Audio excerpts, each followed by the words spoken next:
$8,379. That's what it cost to replace my forging press after it pulled itself apart in the middle of a commission last month. Not really a number I was excited about for a business that was already struggling to survive. But here's the thing. You can't exactly pause a custom build while you wait for new equipment to arrive. Which is why the knife you're looking at right now, Aragorn's knife from The Lord of the Rings, wasn't forged. It was cut out of flat stock and ground into shape, because that's what I had to work with. 3 years ago, I quit my job to become a full-time bladesmith. Last year, it became pretty clear that wasn't going as smoothly as I'd planned.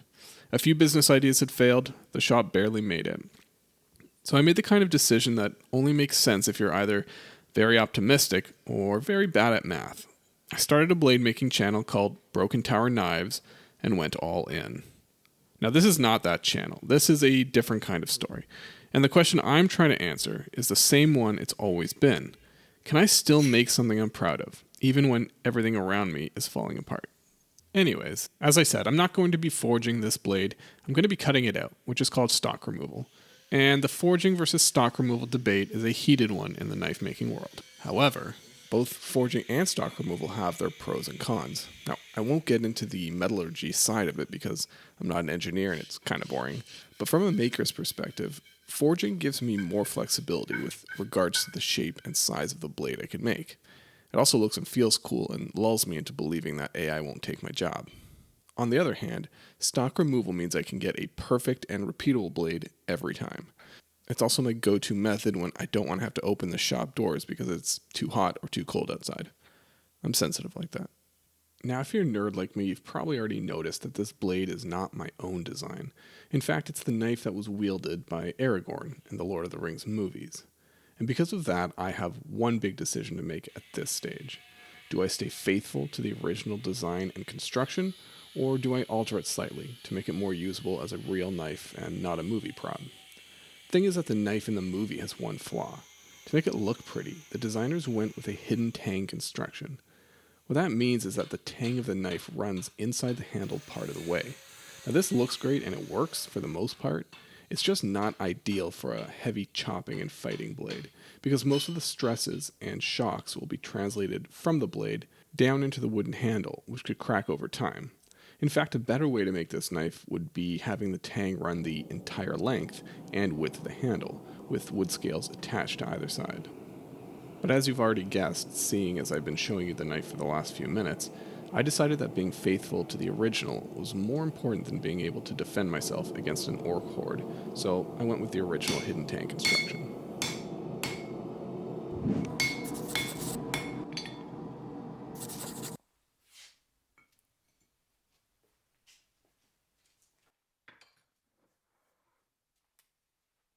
This is one of those steps that probably looks a little fussy, but it matters.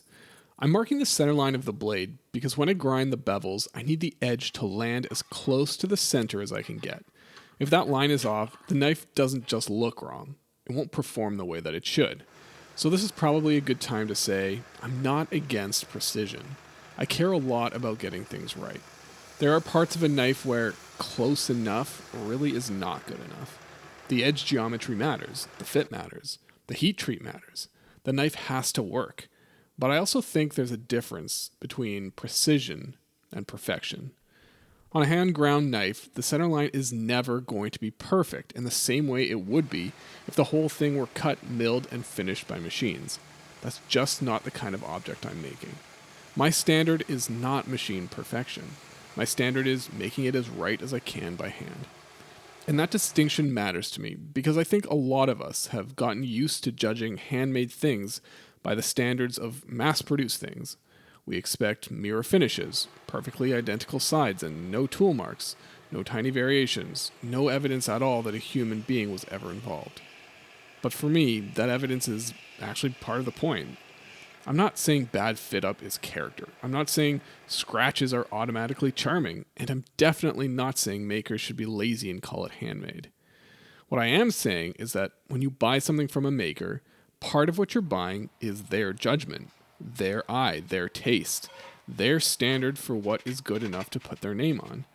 That's also how I think about machines in my shop. I'm not anti-machine. I just dropped $8,700 on a new forging press, which is a pretty expensive way to prove that point. But I like machines that amplify my hands, not machines that replace them. A press still needs me to control the heat, the angle, the pressure, the timing. A grinder still needs my eyes and hands to decide where the bevel goes. Those tools help me do the work, but they don't make the decision for me. And maybe that's just my bias. Maybe if I had a shop full of CNC machines and mills, I'd feel differently. But right now, with the kind of work I make and the kind of shop I have, I want the finished blade to keep some trace of the person who made it. So yeah, I'm going to grind the bevels and do the heat treat, which you're seeing me do now, as carefully as I can.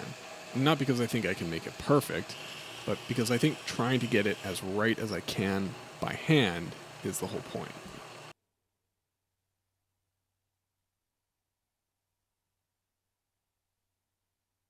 Alright, so the blade is more or less done. The only thing I really have left to do is to etch that really cool elven design into it. Now that could go wrong for a number of reasons, but I'm going to jump into the house, I'm going to print that design, cut it out on my Cricut machine, and then we'll etch it onto the blade and we'll see what happens. So hoping for the best.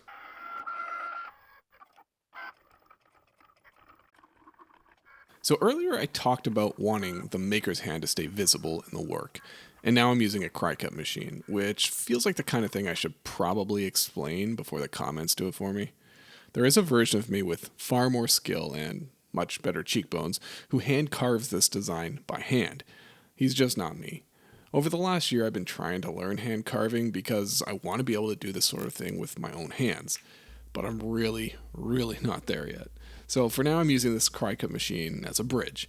It gets me closer to the blade I'm trying to make while I'm still building the skill to do it another way. And I don't feel like I'm contradicting what I was saying earlier, because the point wasn't that machines are bad, or that doing something the hard way automatically makes it better. The whole point was judgment. In this case, my judgment is that a clean stencil and a controlled etch will create a better end result than me trying to hand carve a complicated design I'm not ready for. Is it as handmade as carving it myself? No, but I still have to prep the surface, I still have to place the stencil correctly, I still have to control the depth of the etch and decide when it looks right. I guess this just feels like it's more honest than pretending my ego should matter more than the final blade. And I mean, come on, look at that.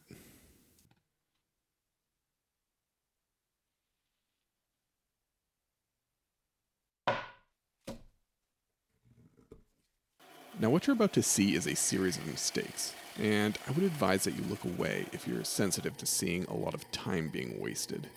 Now basically what's happening is that I'm making this handle the way I normally make a hidden tang handle for a chef's knife.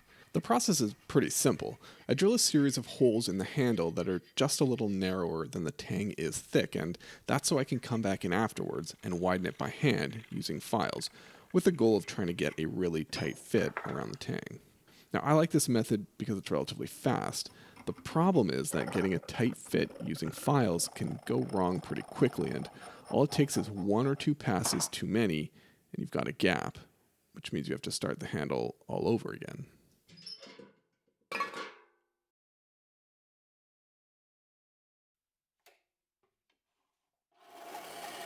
So here I am, starting the handle again so I can get a better fit. And I don't know it yet, but I'm about 2 minutes in and I've already messed it up. You'll see how in a few minutes. But until then, please enjoy this footage of me being very diligent with my measurements and filing so I don't create any gaps. Not that it matters.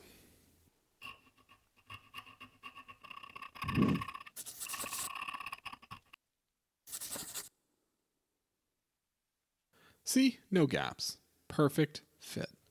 At this point, I'm feeling relieved and hopeful. My hard work has paid off, and I'm well on my way. I'm probably singing a little ditty, as one does. All that's left to do now is rough out the shape of the handle, then refine everything on the grinder, and we can move on to the next step, right?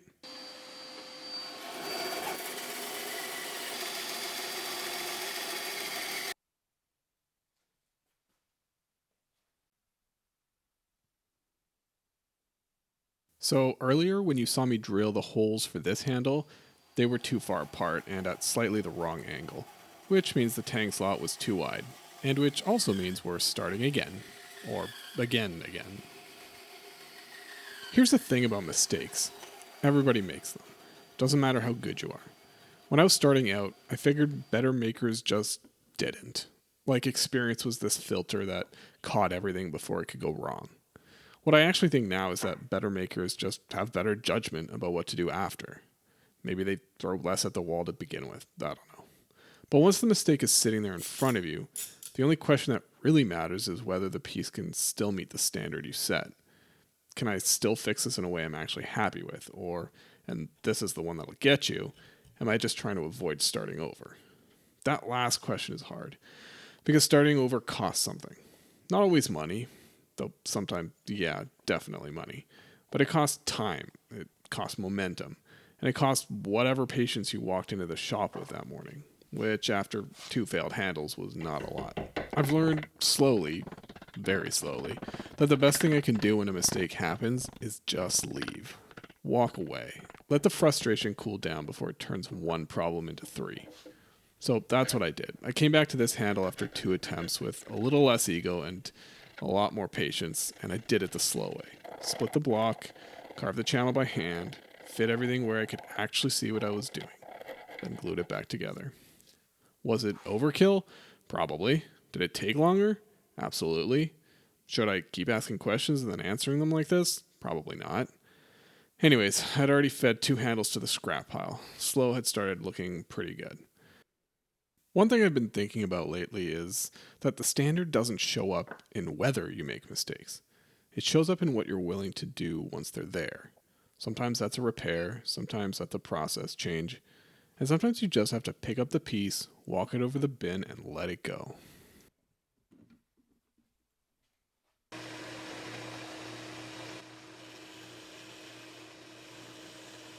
I like to use my grinder to roughen my handles before I move on to refining things by hand. It moves material quickly and it lets me dial in that curvaceous shape. Okay, that was weird. I promise I won't say that again. At this stage, the handle is nearly done, but to really dial it in, I have to switch to hand sanding. And the truth is that I almost never feel like hand sanding. It's just not my idea of a good time. And like most things I avoid, I've probably spent more hours finding reasons not to do it than I would have taken to just sit down and do it. By the way, I'm working with Cerakote wood here. Feel free to correct my pronunciation in the comments. I really have no idea how to say that properly. Anyways, it's one of my very favorite handle woods.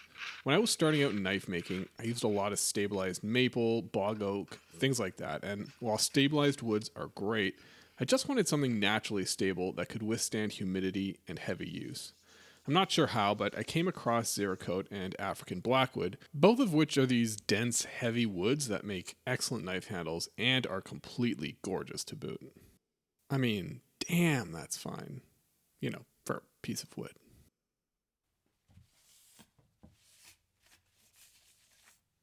I had a spare bit of copper lying around from another project, so I thought I'd use it for the end cap on this handle. It's a little thick, but because I'm going to be soldering this together, thicker is better. I've accidentally melted thinner copper in the past, and I want to avoid doing something silly like that this time, especially considering the amount of time that will go into preparing these pieces. And full disclosure here, I have no idea what I'm doing at this stage. I've never made an end cap like this, and I don't work with copper all that often. So this is a bit experimental. But actually, I like that about this piece. I like to have something slightly experimental in all of my builds. Not because I'm particularly brave or because I thrive under pressure. I don't really. It's more that I want to be the kind of maker who can solve problems in more than one way. And the only way to get there is to try things before I'm sure they'll really work. Now, I think there's probably something underneath that, though. Something I don't totally have a clean explanation for. It's this need to know if I can. The need to prove it to myself. It showed up when I was in my mid-30s facing a career and a job I hated and realizing that if I didn't bet on myself then, I never would. And that thought was actually scarier than failing. And that's why I jumped ship. And I was terrified, but it didn't matter. Now, 3 years later, I'm still not sure I made the right call. The shop is held together with hope and used equipment, but I still come in every day, even on the days I'd rather find something else to do. And I try to face the work and the possibility that I might just fail.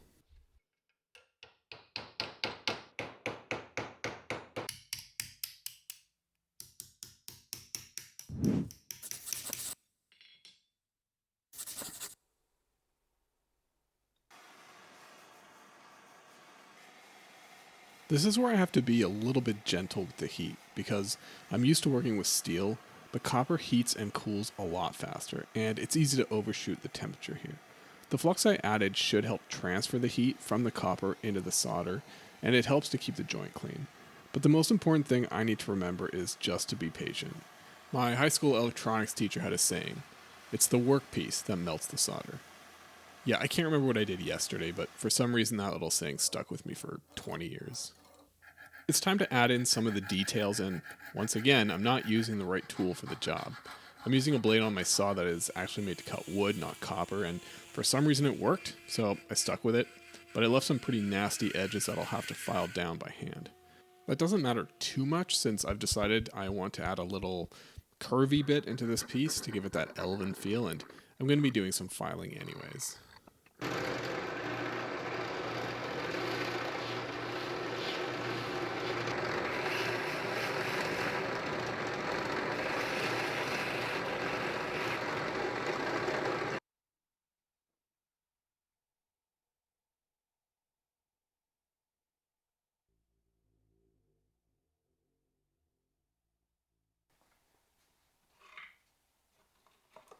We've reached a very controversial part of the video, because what you're seeing me do here is use a marine grade slow cure epoxy to connect the handle to the knife.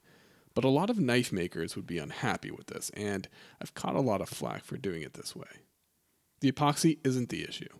In fact, one thing most knife makers can agree on is that this type of epoxy is the gold standard. The issue, they say, is that I have no mechanical connection between the handle and the tang. The fact that the tang itself is buried deep inside the handle and chemically bonded is conveniently overlooked. A lot of people believe that only the addition of a small pin running through the tang and handle could possibly keep the whole thing from falling apart. Now, I didn't add a pin in this case strictly for aesthetic reasons. The original knife from the Lord of the Rings movies didn't feature a pin, so I didn't put one in. But honestly, a pin is probably a good idea. I know where every mistake lives on this piece. The solder gaps on the end cap that are visible, if you know where to look. The small things that didn't go exactly the way I planned. I always know. That's just part of the deal when you make things by hand. You become the world's leading expert on everything that's wrong with your own work. But I'm proud of this one. And what surprises me a little is that the broken press, the failed handles, the experimental copper work, none of that actually factors into it. I'm not proud of it despite those things. It's just a good knife, and that's enough. When I started this business 3 years ago, I needed to know if I could build something for myself. I still don't have a complete answer, but I've learned that the further you go in this craft, the more the horizon moves. The better I get, the more clearly I can see how far there is left to go. This channel is called Dorian Forges Stuff, and I make stuff in my shop. I try to make it well, and every once in a while, I might tell you why.